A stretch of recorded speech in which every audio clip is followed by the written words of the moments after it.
అమరజీవి పొట్టి శ్రీరాములు ఆత్మార్పణ దినం సందర్భంగా విజయవాడ తుమ్మలపల్లి కళాక్షేత్రంలో పొట్టి శ్రీరాములు సంస్మరణ సభ జరుగుతుంది. ఇక ఈ సభలో చంద్రబాబు నాయుడు మాట్లాడుతున్నారు. ఇప్పుడు లైవ్ చూద్దాం. అందరికీ పేరు పేరున మనస్ఫూర్తిగా నమస్కారాలు, అభినందనలు, శుభాభినందనలు. ప్రతిరోజు ఒక ముఖ్యమైనప్పటికీ ఈ రోజుకు ఒక ప్రత్యేకత ఉంది.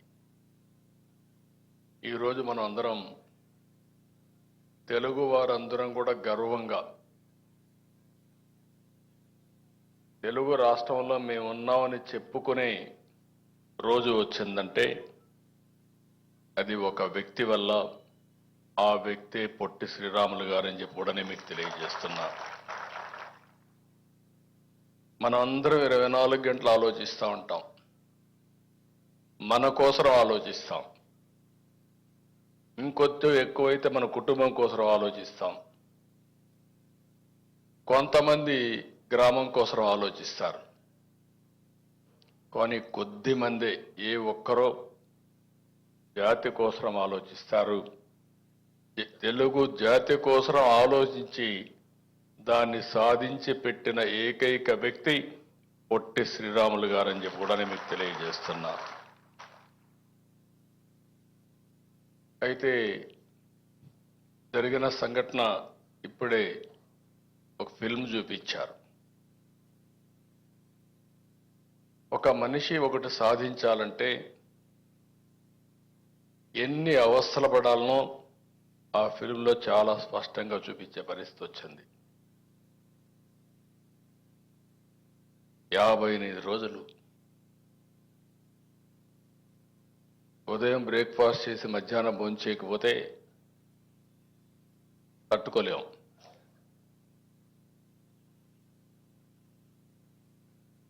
ఈ మధ్య సత్యాగ్రహాలన్నీ చూశాం.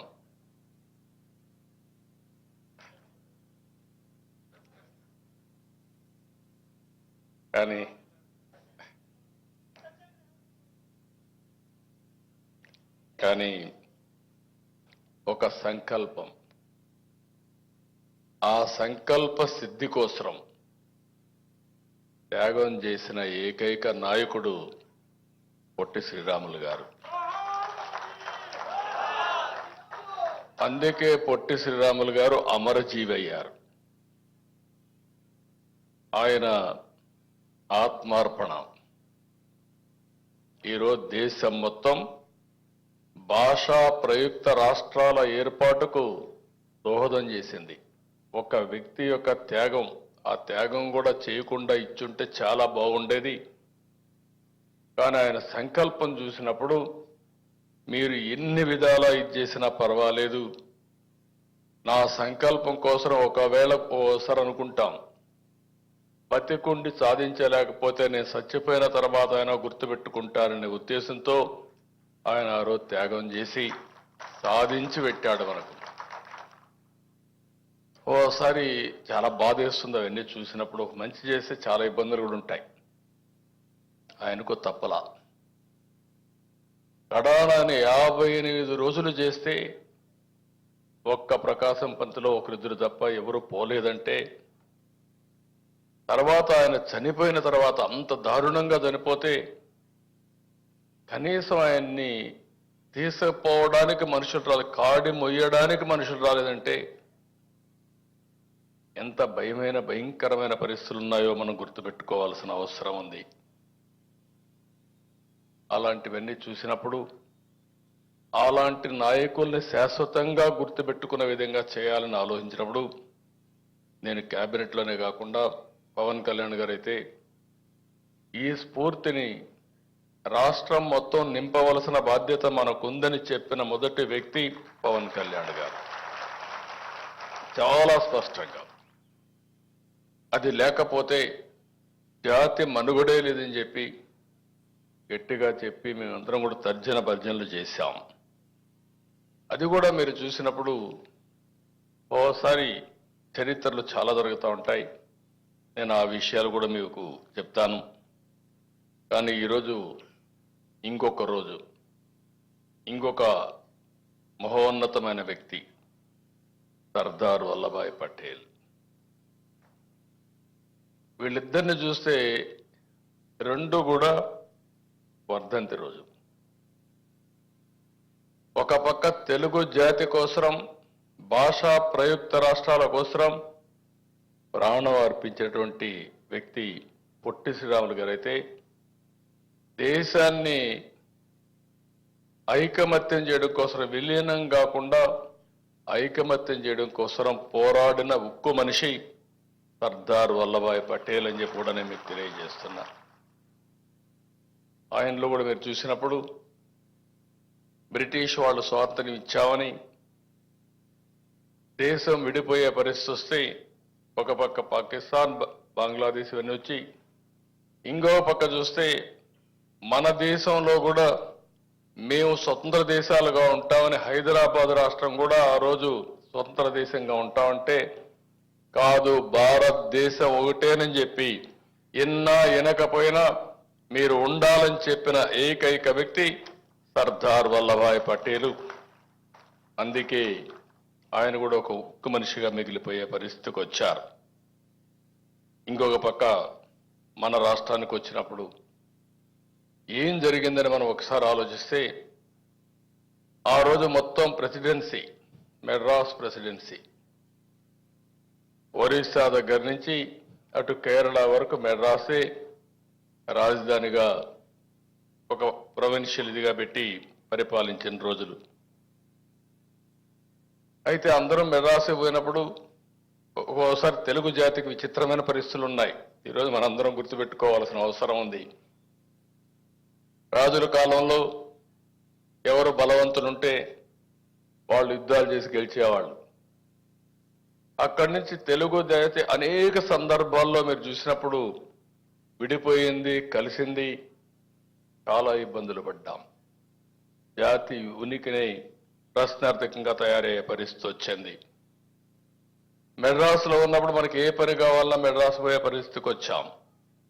అలాంటి పరిస్థితులు మీరు చూస్తే మొట్టమొదటిసారిగా గుంటూరులో యువజన నవ్య సాహితీ సమితి మొదటిసారిగా ఏర్పాటు చేసి 1953లో 3 వరకు 50 ఏళ్లు పోరాటం చేశారంటే 50 సంవత్సరాలు పోరాటం చేసిన తర్వాత పొట్టి శ్రీరాములు గారు ప్రాణత్యాగం చేసిన తర్వాత తెలుగు రాష్ట్రం వచ్చింది, భాషా ప్రయుక్త రాష్ట్రం వచ్చింది.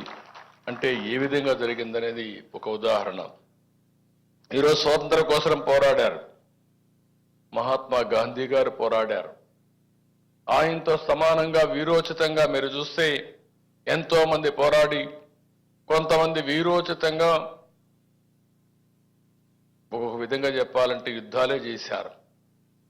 అల్లూరి సీతారామరాజు గారు చూశాం. ఆయనైతే గిరిజనులందరినీ కలుపుకొని యుద్ధం చేసి కడాన ఈయనుంటే రాబోయే రోజుల్లో పెద్ద ఎత్తున విప్లవం వస్తుందనే ఉద్దేశంతో ఆయన దారుణంగా చంపేసే పరిస్థితికి వచ్చారు.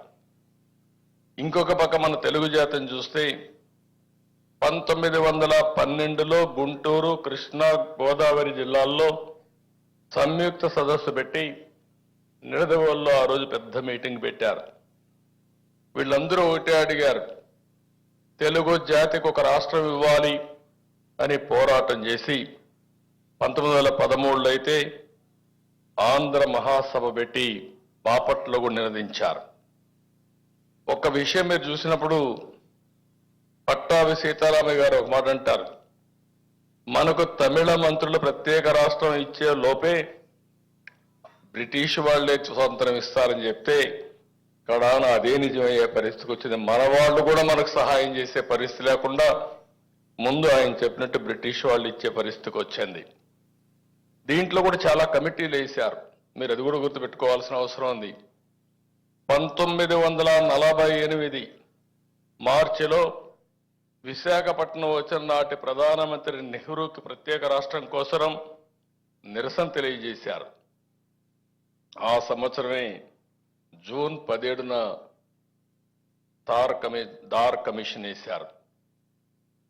అయితే ఆయన అన్ని తిరిగిన తర్వాత మన వాళ్ళు కొంచెం ఈ చరిత్రలో కొన్ని ఉన్నాయి, విచిత్రమైన సంఘటనలు ఉన్నాయి.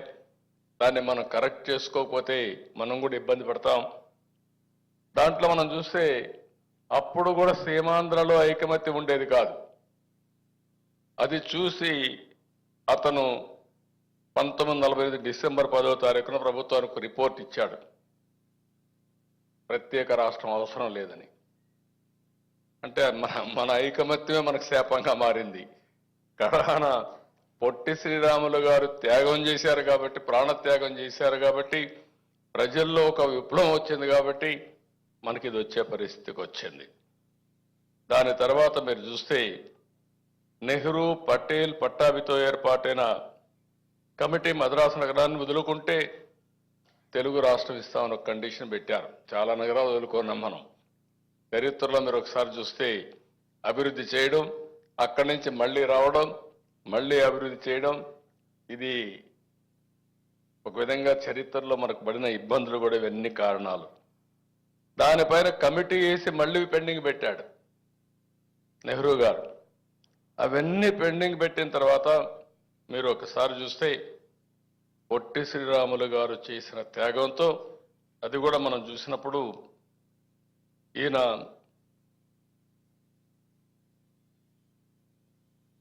చాలా, ఆ వ్యక్తిని గురించి కూడా ఒక్క నిమిషం మనం ఆలోచించుకోవాల్సిన అవసరం ఉంది. 1901 మార్చి 16న మద్రాసులో గురవయ్య, మహాలక్ష్మమ్మ దంపతులకు జన్మించారు పడమటి పల్లిలో. ఆ పల్లి ఇప్పుడు కూడా మీరు చూసినప్పుడు ఆ డీటెయిల్స్ అని చూపించారు కానీ చెప్పలేదు. స్వాతంత్రం కోసం పోరాడాడు, సామాజిక ఉద్యమంలో పోరాడి ఎవరైతే షెడ్యూల్ కులాలు ఉన్నారో ఆ రోజుట్లోనే వాళ్ళ హక్కుల కోసం పోరాడినటువంటి ఒక సామాజిక వాది, మానవతావాది పొట్టి శ్రీరాములు గారు అని చెప్పి కూడా నేను మీకు తెలియజేస్తున్నా. ఆయన ఈ దీక్ష చేస్తే ఆ రోజు నెహ్రూ టెలిగ్రామ్ పంపించాడు దీక్ష విరమించమని. కానీ ఏ మాత్రం కూడా వినకుండా ఆయన చేసిన తర్వాత ఉద్యమం వచ్చింది. ఆ ఉద్యమ ఫలితమే మనకి ఈరోజు రాష్ట్రం వచ్చే పరిస్థితికి వచ్చింది. ఇంకొక పక్కన మీరు చూస్తే ఆయన చనిపోయిన తర్వాత తెన్నేటి విశ్వనాథం శాసన మండలి సభ్యుడు, ఇంకొక పక్క సీతారామయ్య కేంద్ర వైఖరిని తప్పుపడుతూ అప్పుడు రాజీనామాలు చేశారు. దాంతో ఓసారి ఉద్యమాలు చూసినప్పుడు మీరు ఒక విచిత్రంగా ఉంటాయి. ఒక ఉద్యమం చేసేటప్పుడు ఒక్కొక్కరుగా రాజీనామాలు చేసి ఇలాంటి రాజకీయ పరిణామాలు కూడా తోడైతే ఉద్యమం తీవ్రమవుతుంది. దానివల్ల పాలకులు దిగొస్తారు. ఆ విషయం వారు చేసే పరిస్థితికి వచ్చారు. ఇవన్నీ చేసిన తర్వాత ఉద్యమ తీవ్రతను గుర్తుపెట్టుకొని, ఒకటి పొట్టి శ్రీరాములు గారి త్యాగం, తర్వాత ఉద్యమం, ఇవన్నీ గుర్తుపెట్టుకుని 1952 డిసెంబర్ 19న ఆనాటి ప్రధానమంత్రి నెహ్రూ గారు దిగొచ్చి ఆంధ్ర రాష్ట్రం ఏర్పాటు చేస్తామని అనౌన్స్ చేశారు. అది చరిత్ర. అక్కడి నుంచి మీరు చూస్తే రాష్ట్రం వచ్చింది. నాయకులు ఏం చేయాలని ఆలోచించారు, మళ్ళా విడిపోయారు. కమ్యూనిస్టులు విజయవాడ కావాలన్నారు రాజధాని.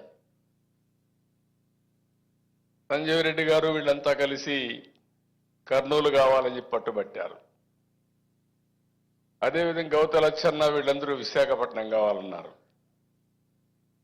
దాంతో కన్ఫ్యూజన్ వచ్చి మళ్ళా కూర్చొని ఆలోచించి ప్రకాశం పంతులు గారు అందరూ కూడా మీరు ఒకసారి చూస్తే కర్నూలు రాజధానిగా, గుంటూరు హైకోర్టు ఏర్పాటు చేస్తామని శ్రీబాగ్ ఒప్పందం చేసుకొని ఇది తాత్కాలికంగా ఉంటుంది. అప్పటికే ఒక పక్క హైదరాబాద్ నుండి కలపాలని చెప్పి ఉద్యమాలు ఉన్నాయి కాబట్టి ఆలోచిస్తామని చెప్పి ఆ రోజు తాత్కాలికంగా నిర్ణయం తీసుకొని ముందుకు పోయారు. 11 జిల్లాల్లో ఆంధ్ర రాష్ట్ర ఏర్పాటుకు బిల్లు 1953 ఆగస్టు 10న పార్లమెంట్ ఆమోదించే పరిస్థితి వచ్చింది. అప్పట్లో 11 ఉన్నాయి, తర్వాత 13 జిల్లాలు వచ్చాయి.